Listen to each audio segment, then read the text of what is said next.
Hey there, everybody. Welcome back to the Finding Financial Fitness Show. I'm your host, Nino Gonzalez, joined again by my co-host, Chen. Hey, hello. How's it going? How's it going? We've been seeing each other a lot virtually and in person lately, so it's kind of cool. I know it's nice to be able to have get-togethers and have lunch and meet with different friends and business partners and investors. So it's been great. I think this week has been cool. Then next week we do it again. We Yeah. just keep on keeping on. It's nice. So everybody, welcome back. So we've been really deep diving into passive income stacking, IBC. If you're listening to this show before we kind of dive into it, I encourage you to go back to the last two episodes that we've done, talking about first and foremost passive income stacking, what that actually is, and then second, how we talked about IBC and its role in passive income stacking as it pertains to both the one side using it as a line of credit, but also we talked a little bit about how once you get to a certain point, you can then start using your stacks to open up an IBC policy. So today we're going to focus on that second half, because I remember when early on, I think when you and Mike created this presentation, this was, I think, January of 2023, end of 2022. Yeah. But this was right around the time when I got my first policy and I was getting into like my second, third policy. And I had multiple conversations with Mike, who is still and was my coach, which we need to emphasize again, the importance of having a coach, because we're going to give a generic example of a generic person, but you'll notice that you as the listener are probably not this exact person. And if you are, we're not taking this from your specific example. We're not putting this specifically on you. So just keep that in mind. That's where I think the value of coaching is. And that's where I personally believe, and I know you do as well, Pay, that life success and legacy really kind of hits it home. So keep that in mind, but we're going to try to do our best to dive right into it and kind of finish up that series of talking about getting started with passive income stacking. Hopefully by now and after today's show, if you haven't started stacking yet, you would have been on the process and kind of ready to go. And after you get a few done, maybe you start finding loose cash like we talked about, and you want to open up an IBC policy, or maybe you have nothing in savings and you just want to get going with your stacking. And then later down the road, as you continue to learn the value of IBC and you grow a little bit more of the cash flow, then you'll be able to start opening up your policy. And that's what we're going to talk about today. So ready to go, Pay? Yeah. Yeah, absolutely. And Okay. really the title of, Nelson's book is Infinite, and it truly is. So there's no right or wrong way to do this. This is just one of the ways that Mike was gracious enough to allow us to borrow and share with the rest of the world. It's just, I'm a visual learner, and I think a lot of people are too, right? Like Yeah. when we're talking on numbers, I tend to get lost. So it's just helpful to have something visual to go along with it. And I think for our listeners who are on podcast, this is one of those episodes. Again, going to the YouTube version Yeah. will be helpful for sure. Yeah. Thank you for reminding me. Thank you for reminding everybody, because that will definitely help. Both last episode before that. This will make things significantly easier. This episode, as you're watching, hopefully on YouTube, if not listening, it'll make things a lot easier if you have a baseline foundation of understanding, because we're not talking right now what IBC is, how it can be used. This is, as you mentioned, Pay, and there's infinite strategies. This is one of the, if not the most advanced strategy with the IBC concept. So please, if you haven't already, pick up Becoming Your Own Banker, or you can read it in Spanish. I didn't even know this book was in Spanish. Really, is that? And then pick up Mike's book, Dibs on Your Money. Kind of takes the passive income stacking and combines it with IBC, which is essentially what we're going to be running through right now. So let's we are not practitioners. We are just actual users of these products. So just wanted to give that little disclaimer. We're not here to sell anything, just our ideas. Correct. So we're gonna just use a random John Doe, and again, this is just a random Sorry person. if you're John Doe.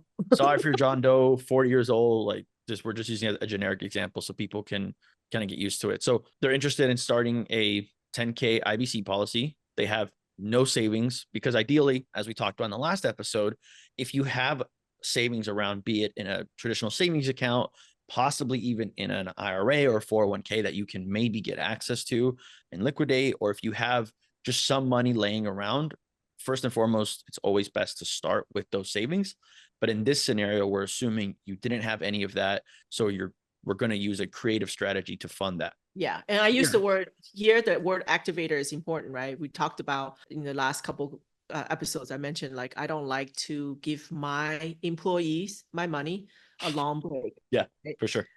So I want to activate any money that's just lying around, not doing much. Yep. That's what it is. And then this person will also have a $20,000 line of credit with a 10% APR. So going back to the first episode of this 3-part series that we did, where we showed the example of passive income stacking, if you'll recall, that first stack was at $3,000 using a $3,000 line of credit. So this isn't the same person. This isn't the same example, but as we're getting into it, you're going to know that this person has already been stacking a little bit. So that's where their 20K line of credit, they might have started out with 3 or with 5 or with 10, but they've worked their way up and they currently have 20K. So And whenever as you we can, say line of credit, we're always talking about a revolving line of credit. We're not talking about a loan. We're talking about like places that you get them from like credit unions, right? yeah. The most popular there, a revolving line of credit. That's what we're talking about. And again, so as you'll see there, we have a personal cash flow for this person of $1,700 a month. Their actual stack size is at 10,000. So remember, as Pei had mentioned, actually early on in these podcasts, that you want to get a line of credit, but you want to get as max as much as you can, but you don't want to run it to that max. So this person in this scenario is at 10K. So they've done 3 10K stacks already. So they've probably increased their flip size by now. Maybe they started off at 5 or 7,500. So similar to that $3,000 example, maybe just a little bit higher up, but you can see how the numbers play out. So again, they have already a stack size of 10,000 and they've done 3 of these stacks with a total monthly passive income of 939. So as you can see, if you look at the bottom number here, that 2639 is a combination of their personal cash flow of $1,700 plus their stacks, 3 together, totaling up at 939. So roughly at this point, their payoff time to pay off their stacks is about 3.8 months. Ignore the dates. This was, again, created back in January of 2023. You can just change the dates and the numbers around to fit your slides. So again, this is the snapshot of what this person is. And truly, this isn't out of the ordinary. This is relatively normal at this point. This person's already stacking, so they have a basic knowledge of their finances. They have positive cash flow. They're budgeting well. They're moving along. And truthfully, this person would be totally fine continuing to stack for the rest of their lives. Eventually, their passive income would surpass their monthly cash flow. It's actually almost there right now. So this would be totally fine. But like Pei said, and that key word here, line 3, activator. How we're using the no savings to use as an IBC activator. And also on the flip side to that, how IBC is going to activate and enhance the quality of our stacks and also our long-term outlook. Yeah. I want to pause on this one really quickly. If you're seeing this for the first time, this will be overwhelming. This will be very overwhelming, but when we have Mike Kwong on the show, we're going to do a policy illustration. I'm going to volunteer to use mine because I want you to see how it looks from the first year all the way till year 120 or till age 121. But Pei, can you just outline the kind of key points here that we want to look at when it comes to this specific slide? Yeah. So this is just a standard policy illustration that any insurance agent should be able to provide. And actually, a legit one will provide the whole thing, not just the little snippet.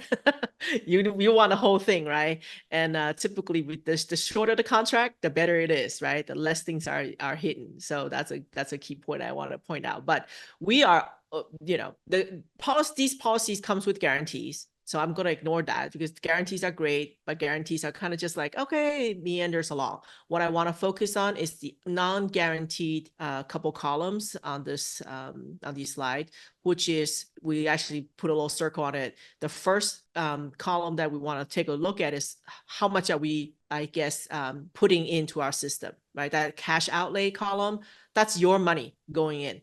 Right, that's your premium deposit that you're putting in. And then over there next to it, you're going to see the little dividend column. That's as a owner of these policy in these companies, you enjoy dividend that comes in. And those are not guaranteed. That's why this falls into the non-guaranteed portion. But these companies have been around over 100 years, and they've always paid dividend.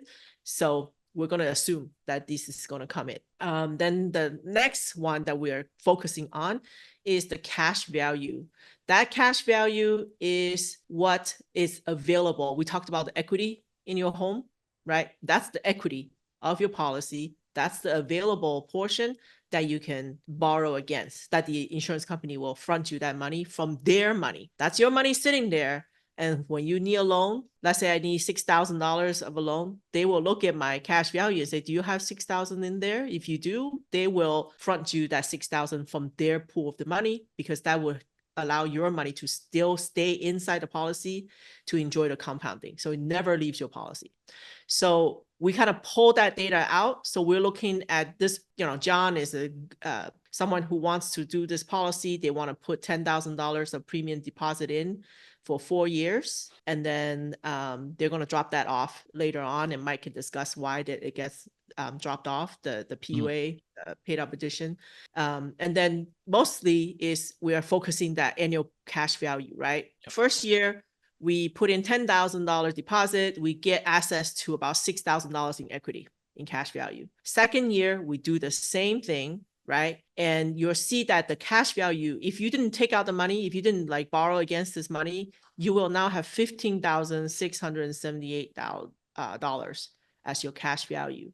So if you subtract out, right, the difference, you'll see that the year 2 growth in your cash value is 9,497. So roughly about 97% of that 10,000 premium deposit becomes available to use. Same thing with year 3, you pay $10,000 in premium deposit and your policy total cash value grows to 25,132, which means that your cash value growth was $9,454, right? That's the additional cash value or the additional equity that's available. And then by year 4, you actually even improves a little bit more. It's $10,000 of premium deposit in, and you get a cash value growth of 9,838. So almost dollar to dollar, you can get it out.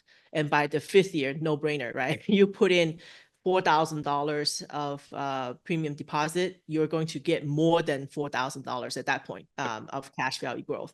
So it's not stated here, but you can do the math, 38,598 by the 5th year, subtract 34,970,000 from the previous year. You could see that's how you actually read an illustration, right?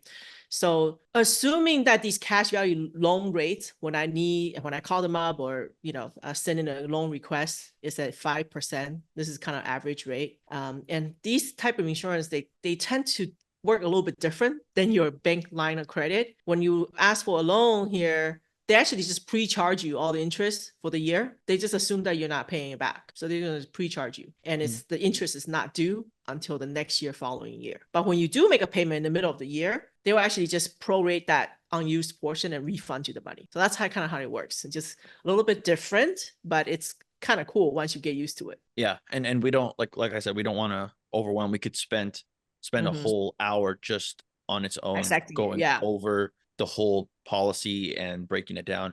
I think the key points here to look at are, like Pei said, the cash value. Keep that in mind. Keep out your cash outlay. Second, keep in mind that, again, when we're borrowing against the cash value. We're not taking out the cash value. So the policy continues to grow despite us at year 1, if we wanted to, taking out the $6,181 and putting it to an investment, to our savings, whatever you want to do with that money, it's still going to continue to grow. So just keep that in mind. And then another takeaway, just look at year 4 to year 5. You're making more, you're putting in, again, going back to the ATM example, you're putting in $4,000 and you're getting out roughly $4,500. So you've just made in year 5, $500 on your $400. That's on year 5. That's the first glimmer of taste of just, oh my goodness, I'm getting money. And what Mike will do at one of our breakdowns is he'll show, because I know the number one question people are going to ask is, why am I only getting access to 6181 when I'm putting in 10,000? Aren't I, quote unquote, losing money? But there's what's known as a break-even point on these policies where the cash outlay that you would have put in meets the cash value growth at a certain year. I don't remember the exact year, but after that, everything is just butter. That's all extra frosting on icing on the cake. Right. And that's all cash on cash. If you want to look at it from a return standpoint, that's all money that you're getting off of your initial and your subsequent yearly deposits. So keep that in mind. And the last thing I'll highlight on this one, because it's not even mentioned and Pei didn't even go over it, just take a look at that right side, that death benefit. I Oh mean, yeah. something happens to you year 5, year 2, year 3, your family's getting $250,000. Just again, that's life insurance. This is life insurance. We're just using it more strategically, but I just wanted to keep that in mind, that don't forget that. Yeah. And most people will say like, I don't care about death benefit, which is true. Like we don't Yeah. get to use it, but the death benefit exists for a reason. That how these policies grow like this is because of the death benefit. Yep. So yes and no, I don't care about death benefit. I don't care in the sense like, yeah, $288,000, I don't get to use it. Right. But while I'm still living, I'm benefiting from it. Correct. And also, yeah, your family will thank you long after you're gone for having done this, even if they don't know or understand what you're doing with IBC. The fact that you will be giving them, or they will be having, of course, they would not want to replace you, but to know that helps ease up the burden with everything going on after, God forbid, something happens, or when you eventually pass away. So just keep that in mind when it comes to the death benefit. And also one quick point is, what if you have borrowed out the whole entire, like if you go back to the page by year 5, let's say you borrowed out an entire cash value. You have like an outstanding loan of $39,000, right, in your policy, and something were to happen to you, your family would just get the net difference. So they will take, you're due $288,000. They'll just take out that $40,000 that's outstanding because there's interest, and your family would get like $248,000. Yeah. The net difference. So that's how Tax powerful free. it is. Yeah, exactly. Tax free. Tax free. All right. So fun stuff. So how can we, or John in this case, use their line of credit to fund their IBC? So step 1, you already have the line of credit. You already know how to use a line of credit. Borrow $10K from it. Boom. We take that out. Then we're going to fund the policy we just showed, that illustration, $10,000, which will give you roughly $6,000 in cash value. We're underplaying it, right? We said 6181. So 6,000. Then we're going to take that 6,000 and we're going to put it into an amortized note, as we talked about 3 podcasts ago, where we can find those amortized notes. Why we're doing amortized notes, please review back to why we're doing it. This is just the example. So now we're going to be getting from that 6K note. This is just another stack, a mini stack, or a diverted stack, if you will. Same concept. That 6K amortized note is going to be paying us $187. So what are we going to do with that 187? We're going to take that plus our passive income cash flow that we were getting from our 3 prior stacks. We're going to combine that with our own personal cash flow of $1,700, and that will be a total of $2,826. And just like in a typical stack, we're going to use all of our cash flow from our flip, our stack, our personal cash flow. We're going to bundle all that up, and we're going to pay down our line of credit. So what do we end up doing with that? It takes about 3.5 months to pay off. Not too long, pretty steady.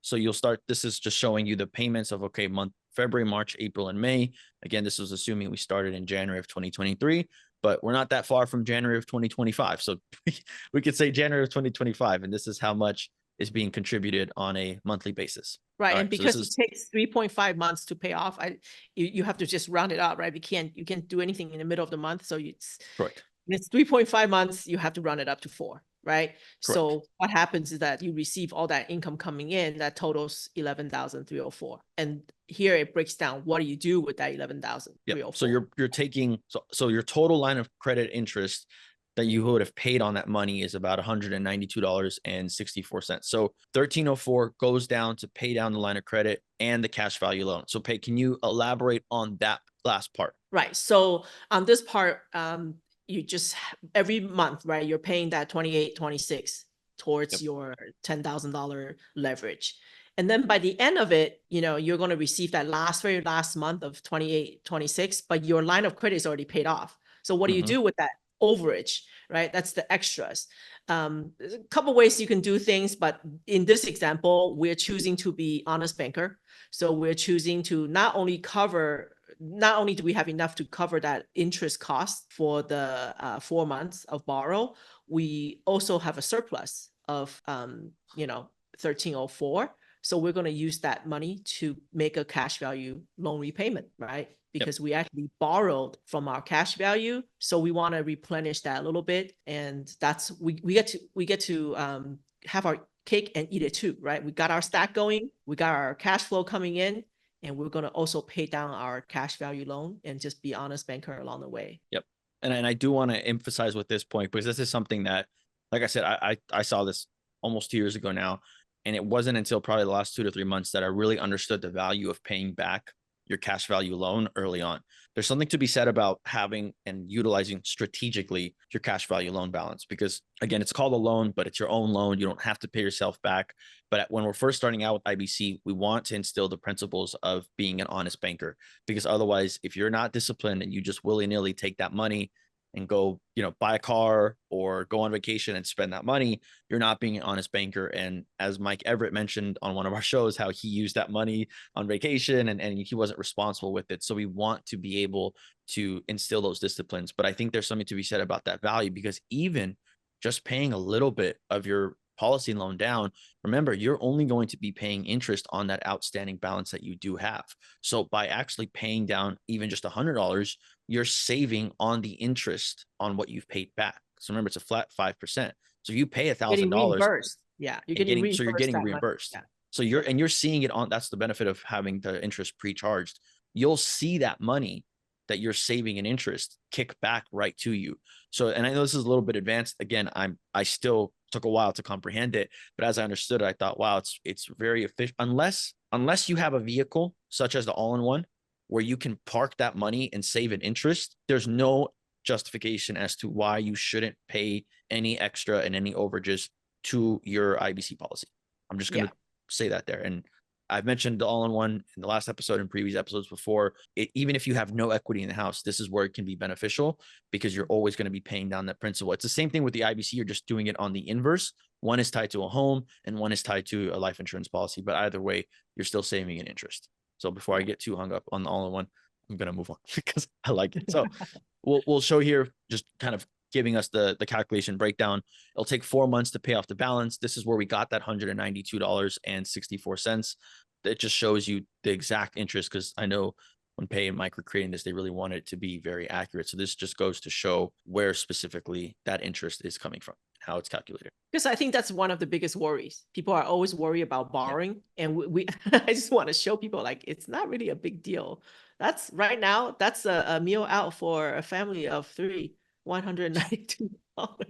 Yeah. And what you're getting on the opposite, especially if you're doing it in a traditional stack where you're getting payments right here on the IBC component, there is a sacrifice, if you will, initially when you're going on a 60-40 split, because you have to forego some of it. But if you're just doing a regular stack and you were just putting all that $10,000 into your amortized note, what you're getting on a monthly basis is way more than what you're paying on interest. So even if you need to conceptually understand that as a simple arbitrage, that breaks it down. I don't want to throw that term.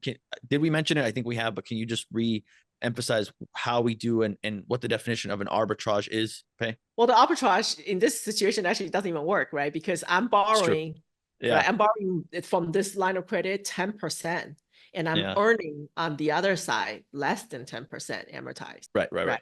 That's true. But it doesn't matter. Arbitrage just simply means I'm borrowing at a low interest rate, and I'm investing, chasing after something that pays higher interest rate, and I make a difference in the middle. That's your traditional conventional way of investing, right? So that's why people are always chasing after the high returns. But if you're doing it this way, the income stacking way, you actually don't even need to chase after high return anymore. It's actually a much safer way of doing it. Yep. So anyways, we keep going. Same concept, same thing again. This time we've paid off the line of credit, right? So now we're going back to regular stacking. We don't have an in-between policy here. I will pause here and say, depending on how aggressive you are with your IBC policy, if you just are like, you'll get to a point, I promise you, if you fully drink the Kool-Aid with IBC, you will get to a point where you're going to see this slide and think, hold on, why would I just open up another policy here? Once you fully understand this, you're going to wonder, why would I not just open up a policy every stack? Now, of course, you're limited by the human life value of how many policies you can open. But when you see things through this lens, as I have and as Pei has, you want to do this. But we're taking it like you're taking it simple, assuming you just got introduced to IBC, you've opened up your first policy. Now you just continue stacking. So you're going to take that $10,000, you're going to put that 10K into an amortized note. This time it's paying you $313 instead of the $187, because we're putting the full 10,000 amount. So now we just add up all the cash flow from our previous stacks, personal cash flow, from the boosted cash flow from the IBC policy. Total right now, we have $3,139. And as with every stack, every time you add more cash flow, it decreases the amount of time that it takes to pay off the line of credit. So in this scenario, it's 3.2 months. So again, we run into the same thing. We're going to round up. So we're going to have 4 months on here. So similar to what we did last time, $10,000 is going to pay down the line of credit. This time, the total line of credit interest cost is going to be $177.31. $25.56 is going to pay down both the line of credit interest and the cash value loan because we have that overage. Yeah. Make sense? So this is just a basic, a repeat of both the previous slide without the IBC policy and also just the general principle of stacking. So now, and the beauty of seeing these repetition stacks, you'll see the flow and you'll just pay attention to like the decrease in the month that is showing, right? With the increase in the passive income, you'll see a kind of a pattern. Yeah. And I want to use the example also of weight training here. So this is the same example as like doing repetitions, right? The more you train, the more seasoned you get, the lighter the weight gets, right? So if you typically start squatting and you can do 100 pounds for 10 reps, there's going to get to a point where you're going to need to go up in weight because that you can do with that 100 pounds, you'll be able to do 11 and then 12 and then 13. That's how you get stronger. So eventually you're going to need to increase the weight to get the same benefits. What do we do when we stack? If we're flipping too fast, we're stacking too fast, we need to take in a bigger line of credit. And that's what we'll typically do. So I like to just use that as an example, because if you've been going to the gym, you understand that analogy. Getting these reps in, getting these stacks in multiple times, you start seeing how to do it. So yeah, or like bicycle, like when you're biking, that's the same concept. Yeah. Right? You know how we have like the 12 gear. I don't know why there's a box missing there. That's the amortized. It's supposed to be there. It's so good it went away. But it's just like, you know, when you're biking and you're going uphill, you know how you would change the gear and it's that smaller gear and you don't have to pedal as hard to get up there. But then once you get up to the flat area, if you don't change your gear, if you don't increase the size of your gear, you're going to just pedal too fast and not go anywhere. And that's the same situation here. I remember you used that analogy on, I forgot which podcast it was, but you had used it relatively recently, and I do like it. Repeating the same idea, but like if you see it now, you understand why I would use that analogy. And so now you're never going to go on a bicycle without thinking about this. So now you're right, Pei. We're going fast. We're at 2.9 months. Again, same strategy, same concept. It's taking us 2.9 months. You'll see on the bottom right, again, how much is going to the line of credit, how much in interest we're paying, and then how much is going to pay down both the line of credit, but also knocking down that cash value loan. So every single stack we do, we're killing essentially 3 birds with 1 stone. We're getting more passive income, we're paying down the line of credit, and we're paying down our cash value loan, and we got an IBC policy. So we're knocking it out. If you think about the cash value portion as your emergency fund, like this person, John Doe, right? He's doing all this investing and whatnot, didn't even have savings to activate. And this is kind of forcing him to start building emergency fund. That's the cash value. You're going to build up reserve in there for opportunities or for emergencies, whatever. So it's actually killing three birds with 1 stone. Probably more. But now we've done a few of these and we're at the end of year 1. So what has been accomplished at the end of year 1? Because I think this is also really important, both to do it when you're starting out to show people how the timeline looks, but also I highly encourage people when they're getting started to do an end of stack recap, but more importantly, do an end of year 1 to see what have you really accomplished. Because one thing to say, here's what you could do. And it's one thing to say, oh, wow, look at what I've done. So by December, your line of credit and the interest associated with that line of credit is fully paid off. So you have that replenished. It's at a 0 balance. You've added 3 income stacks total in 11 months. So you've brought your total cash flow now we'll get into that a little bit, but he's made in the meantime, John has made 3 payments towards the cash value loan. So again, this is what we talked about. One of those 3 birds that we got with that, we're at 3681 that we've paid down in the cash value loan. That in the beginning, you probably wouldn't even thought about this. Because we're being honest bankers, we want to make sure we're doing this. And again, there's something to be said about strategy here, depending on your aggressive nature, how you want to divert this cash. But when you're first starting out, stick to the principles, stick to the basics, be an honest banker, pay down that cash value loan. The maximum cash value loan interest that was paid is $300 on $6,000 borrowed, because assuming he didn't make any repayments, right? That's what this assuming is, that if he was just going along, not paying back anything, the maximum he would have paid on that $6,000 is $300. And am I correct in saying, Pei, that $300 is front charged, correct? Yeah. Meaning, and basically that means that they never expected you to pay it, right? Right. But so they're just going to take that interest first. That's the fund charge Correct. concept. Yep. So that way you don't even notice it really, like I mentioned earlier, until you pay it. And then you get that end up getting that back and you realize, oh, wow, I just saved by what I made. Right. Yeah. Or sorry, I just made by what I saved. So as I was alluding to earlier, the total passive cash flow income is now at 3452, which is a pretty substantial amount. Like that's nothing to scoff about. And not only that, you've gotten a policy, and at this point, his contribution was around $1,700, his own contribution. So we have doubled the positive cash flow. So remember, there was 3 stacks prior to the IBC policy starting, and there was 3 stacks at the end of year 1, even with the policy being started. So that's 6 stacks total. We're only talking about 2 years. We're only talking about 2 years. And this person has been able to double their cash flow from passive income, solely from passive income in 2 years. That's pretty impressive. And again, this example and all examples can always be modified. And this is where coaching is very helpful, because you can add a 0 to that $10,000 line of credit and say you have $100,000 as your line of credit and you're running through this and your cash flow is $17,000, because as I mentioned in previous episodes, and I'm going to keep harping on this, you can control the input. If you can bring in more money, instead of 1,700, you're bringing in 17,000. Again, add an extra 0 to this. Now you're bringing in 36K. The reason why I bring this up is because I want people to see that it works at all scales. And as you can see, you can also project further down the line. If you keep doing this, I guarantee you tell people, hey, you can have 36K coming in passive income. That's exciting. It gives people something to truly look forward to. And tell me that isn't life-changing. And then also tell me how long it would have taken you to save your way, to accumulate your way to $36,000 in passive income. You'll get there in under 10 years in the strategy. And then eventually at that point, you can just start taking out maybe 10% of that, right? Reinvest the rest, but start using it. Like 10% of that, I'm going to use it, right, for whatever lifestyle needs. And there's no rule to say like, oh, this is just like building for the future. Like the accumulation mindset is like, I'm going to wait until retirement to start enjoying my money. Yep.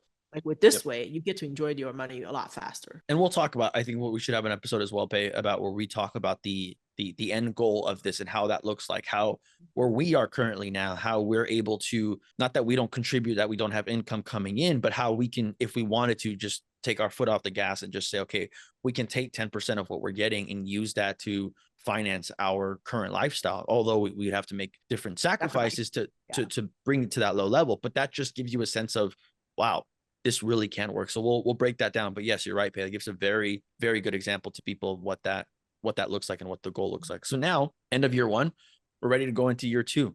So I'm pretty sure if you've followed along so far, how are we going to pay for this year 2 renewal? Let's do the same thing again. That's all. We're going to pay the $10,000. We're going to use the $10,000 from the line of credit. We're going to pay the premium that we have for our first year.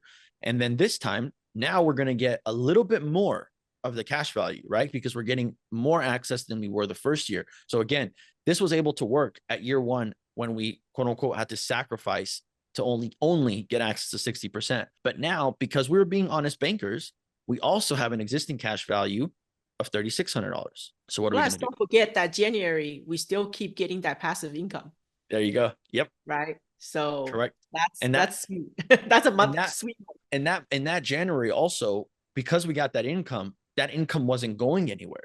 And this is why we're going to be able to do this, because that income traditionally goes to pay down the line of credit. By this point, you're disciplined. You're 2 years into stacking. You're not taking that $3,400 and spending it. You know, you're antsy to get that money going. So now you're going to take all this money, all of it, and run it up and get a 15K amortized note that's going to pay you $469. All right. So now what are you going to do? You're going to take the cash flow from what you've built up, your stacks, plus your new stack, and you're just going to pay down your line of credit. Well, what happens when we get more income coming in? What happens to the line of credit? It takes a lot shorter to pay down. So 2.5 months. So here you can see what the income is so far for the 3 months.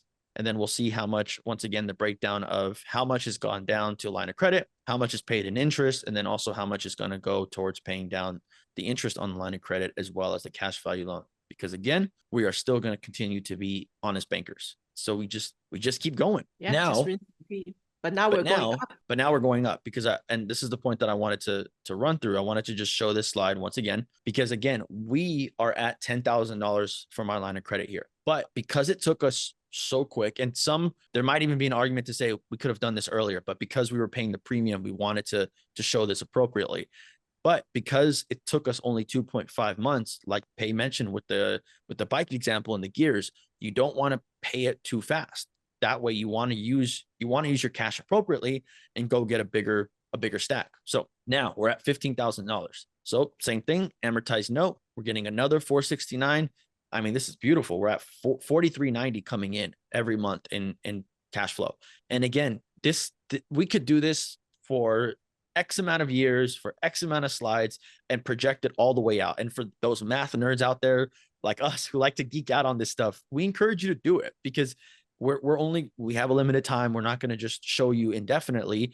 Again, if you have a coach, you'll be able to do this with your coach, or even just a friend that's coming along on the cycle with you. To me, I like doing this because it's exciting. I love the goal orientation to be able to see, oh my goodness, if I keep doing this, look at what's going to happen to my stack size. So again, just to reiterate, how much is going to pay down the line of credit? We see 15,000, how much the total interest cost of that was, and then how much the 2560 is going to pay down the interest and the cash value loan. Again, we're still being honest bankers here. So we're going to go through another cycle even again. By going up in size, we didn't really slow down that much. That's the beauty of it, right? So we could have even up a little bit. So let me, since we're on the topic, give me your protocol for when or how much you determine to increase your stack by. I generally, when I do an increase, I just do a reverse engineering. I don't like to take more than 4 months to pay off a stack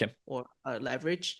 So if I just decide, like, let's say if I wanted to go up to 20K, and also I'm limited by the line of credit at this point, right? My line of credit is 20. So even if I did go up to 20, I'll just kind of reverse engineering how long, based on the passive income plus my personal cash flow, how long is it going to take me to pay off 20K? If that's going to take me more than 4 months, it's going to be 4.5, then that's 5 months into it, right?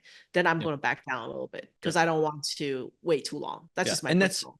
Correct. And that's completely subject to interpretation. That is entirely up to you. That's one way you could do it.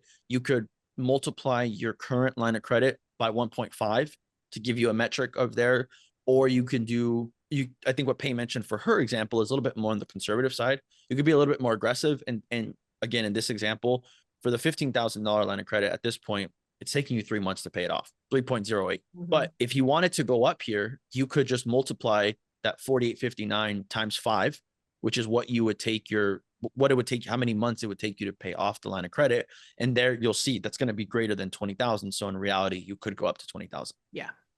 So here we have a key point. Everything's the same except for one thing. Remember, amortized notes means that, and we're amortizing them for 36 months. So what that means is that when the investment ends, we're not going to get a balloon payment. And this is, again, go back to our previous episodes where we talk about the difference between an amortized and a simple interest loan.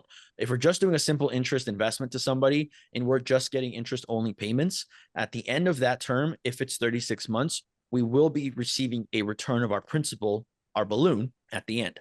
But because why we don't typically do that, at least not early on, is because the income on a monthly basis coming from that investment will be significantly lower than the money that would be coming from an amortized note. But just keep in mind with the amortized note that after the term is over, after 36 months, it's going to fall off. So as you'll see here, we need to subtract 313 from our stack here because of the fact that the very first stack has expired. So what does that do? Well, as you see in October, it's 4859, but then we subtract that and we get 4546 because we're taking away that 313. But how does that truly overall impact our projections? It doesn't. Not significantly. It doesn't have a dent at all because it's 3.08 months. We're still paying off the line of credit within our window, which is less than 5 months, still fast. Because also keep in mind, what did we lose? We lost 313, but what did we gain? We gained 469. So the gain of what we have on this new stack, and this is the beauty of how stacking works, because of the volume and because of the velocity, by the time that stack falls off, you're not noticing a big hit because you've continued to stack multiple times. And here is exactly why you don't want to stack month to month to month or every 2 months. Because when the stacks eventually fall off, what ends up happening is your cash flow will take a big hit, so much so that your new cash flow couldn't keep up with it. As an example, let's assume you had stacked every 2 months in the early stages because you didn't want to, you were a little bit worried. Well, then you have 313 falling off every 2 months.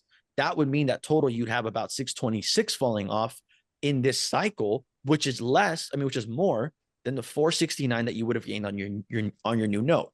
That being said, you still would have been able to pay off your line of credit. It might have taken more than 3.08 months, but it still wouldn't have been an issue. But that's the reason why we want to spread out those stacks so that when they fall off, typically when one of your previous stacks fall off, it won't fall off in multiple stacks won't fall off as you're paying off your current stack, right? If you have one fall off every single cycle rotation, no problem. That's totally fine. That's a big reason why we like to do that. So just, I think this is a key point we needed to address here. Yeah. The staggering, is the best way, but you don't want it to do it too fast. Yep. Too quickly. Yeah. So again, reiterating the points here, aside from that, everything else is the same.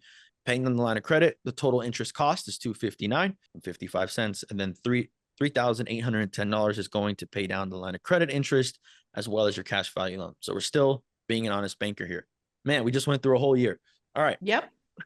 Fast. And to be honest, life goes by fast like this. So let's recap here. So we've, again, back to where we started at the end of year one, line of credit's paid off. We've added 3 new stacks. So we're fully in this. We're drinking the Kool-Aid. We're having all the fun stuff.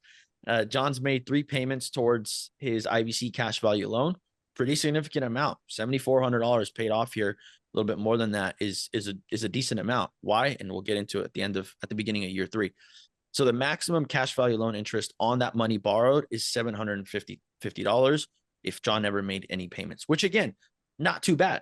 If you factor that in, it's not a big deal. If you would have taken that money that you used to pay off the interest and you just diverted it into your stack system, it would have paid it off a little bit faster. But again, we want to be honest bankers. We're following our principles, but just goes to show you how much would have been. So now total cash flow, we're at 4,546. We're almost at 4 times our contribution. Again, we're 4 years into stacking at this point, and we're assuming there's been no increase in the input side of it. The cash flow has been the same. Keep in mind, even just $100 or $200 more, you decided to just do Uber one Saturday of the month and you made an extra $200. That speeds all of this up, And that's why I think it's so important, again, to reiterate, if you save $5 a week on your Starbucks drink and you save $20 a month, but you could have made $200 here by using the Starbucks to go Uber for Saturday night. Well, then you take the $20, you made $200, you made $180. So again, focus on the big things that you can do. So now we're going, now it's your turn. Oh, so we don't even need to do this, but you know how to do this. So let's just run through real quickly the 30-year premium. Again, same concept, using the $10,000 from the line of credit, only $10,000 here to pay our renewal now, because we're getting into year 3. We have more cash value. So we have $9,400. We were an honest banker. Now we have $7,400 to use. We have January's income. This is the great month. We have $4,500. And now we're going to use a $20K amortized note. So we're just continuing to stack. We're at $5,100 now. And again, we're still relatively early on. I would like for people to see and to think, because when we get down these slides and when we talk about this, people are thinking, oh my God, that's 4 years. That's 5 years from now. If you hadn't learned about this, you would be doing the same thing you would have been doing anyways at year 4, year 5, just accumulating. How much would you truly have accumulated in this time frame? And if you really subtract your own personal cash flow from this picture, which was like $1,700, that means that's another person doing a part-time job for you. Imagine that, right? And in this example, it's 2.4 months to pay off the 10K. Yeah. So could you have borrowed a little bit more to make it a bigger stack? Absolutely, right? Yep. But we're just kind of keeping that same pattern so that people can see. We're being conservative. We want to make sure, we're being conservative here. We're laying the foundation. Again, this is all subject to interpretation. If you have a coach, you have people you're working with on this, they can guide you to make this go faster. We're just showing you I don't like using the term worst case scenario because this isn't even a worst case. Look at your cash flow. Like this isn't a bad case. This is just the lesser of the two greats, or the lesser of the three options, or the multiple options you can do. So again, total income here, 15,203. Again, we're subtracting 313 in April because stack 2 expired. No big deal. We're still paying it off in 2.4 months. Total line of credit interest is 123 and 39 cents. And then 5203 is going to pay down the line of credit interest and the cash value loan. So let's run through it again. We're going to go 20K in, and now we're going pretty big. We've increased our line of credit. Another 626 coming in. We're almost at $5,500 a month, taking us about 3.6 months. We're still in that sweet spot, so not too shabby. And then this time we don't have a stack falling off, which is cool. So now we're going, again, just reiterating the point, 20K is going to the line of credit. Total interest cost on that line of credit is $394 and 67 cents. And so 1940, again, still being an honest banker, is going to pay down our line of credit and our cash value loan. So as we're wrapping up here, we'll do one more cycle. We're already at 6,000. We broke 6,000. We broke 6,000. We just had to go through this. And obviously we're getting right into the end of year 3. So again, we had one stack falling off here. Again, you'll see in these cycles, only one stack typically falls off at a time. And you see that even though a stack falls off, it doesn't have a substantial influence on our overall system. So bam, ran through a year. So now we're at 3 years, same thing again. Just like the first year, just like the second year, line of credit's paid off, interest is paid off. We've completed 3 new stacks total. John's made 3 payments this time because, again, his stack size is so much bigger. He's able to pay off more of that cash value loan. And again, you don't even see it because it's in and it's out. It's in and it's out. It's going so quickly. And again, person wanted to be a little bit more aggressive. You would see the maximum that they would have paid on that interest would have been $1,250. Again, not too bad when you look at the overall cash flow picture. So total positive cash flow, including personal, $57.98. John continues to renew the policy and do flips and be an honest banker. And then the crazy part about all this with the fireworks is that it only gets easier. So this is where, like, I almost get goosebumps talking about this stuff because it's crazy. You're doing this. This is the capitalization phase. So if you're learning about IBC, you need to understand that years 1 through 4 is when you're putting in the work, when you're putting in the effort. You're not reaping any benefits yet. Think of it as a business, right? When you start a business, you're not taking profits out on month 6, right, Pei? We're not taking profits out in month 6. Unfortunately, we're not. That, right? But that's how it is with most businesses. And so you're capitalizing that, you're putting in the work. You're not really doing any work. You're just letting time happen. But even though you're at the end of, you've gone through 3 years of what some would deem sacrificing, look at what you've done with your cash value. Look at what you've done with your stacks. Look at your passive income right now, $57.98. The crazy part, you continue to stack, you continue to pay your premiums. Now, what you'll see when we meet with Mike and when you see the policy illustration, 10 years down the road, as you're stacking, you're doing this, your policy is growing substantially. So on the one hand, you're having, let's say in 10 years time, and I'm going to use a completely rough number here. Let's say you double this, and I know it's going to be more than that, but let's say your cash flow is 10K. And let's say you only have that one 10K policy. And in 10 years time, you make because the premium will fall off, you make a $6,000 payment to your premium. And 4, that doubles. 4,000. 4,000. You're right. So you're only making a $4,000 payment. And that doubles at year 10 to 8,000. So now you have 10,000 coming in a month from your positive cash flow times 12, 120. And in addition to that, you have an extra 4,000 coming in tax-free. It's all tax-free because of the growth. An extra 4,000 coming in that you're not doing anything with. Now, why would you not want to speed up the stacking by having more of an input in because you see the benefit, and B, open up more policies? Because just like in both cases, if you can add more zeros, you just make it grow further and further. So as you can speed that up, no matter what you do, you're going to make it grow and grow and grow. So if you can have another zero on this side and you have 100K a month coming in, sounds pretty nice. And then you also have 40K coming in tax-free on one policy because you added another zero here. I mean, you're living like this is recycled dollars. This is exactly. It's all just, your lifestyle hasn't changed, right? Like, we're not telling people to eat rice and beans. We're not telling people to go out there. You are telling people to go out there and get another side gig. I'm not. I'm saying, like, I'm just a lazy person and I just want to use what I currently have to build, right? So that's what I'm saying. This is a conservative method because we can't force people to do things. No. I certainly can encourage people to To do look at nothing. what you currently have, work with what you have, right? Yeah. I can't worry about what my neighbors have. I can worry about what I have. And what I have, right? If you have a little bit of cash flow, you have good health, and you have pretty good, decent credit, you can make this happen, right? So in this situation where, like, if my credit is not good, go fix it, right? If my cash flow is not good, go find the leaks. There's you can live without Netflix for 3 years, right? Like, it's okay. You'll catch up on the shows later. You can binge all you want. Just there's things that you can do to change your lifestyle just a little bit if you're not there yet. But for the most part, most of our listeners are probably people who have a little bit of cash flow, or maybe even have a lot of cash flow, and they're just not being efficient with it. And that's our goal, is to teach you, like, if you just tweak it here and there, you can have this and asset. You can have your flip stack passive income going, and you can have your IBC asset built, right? I like IBC more than I love real estate. I love it, but I like IBC more because, yes, I don't get instant cash flow compared to like a rental, but guess what? I don't have a roof to worry about. I don't have, rat infestation to take care of. I don't have tenants that's going to like mess up my rental, right? So it's a trade-off that people have to consider, right? I like to get rich guaranteed. I don't like to get rich quick.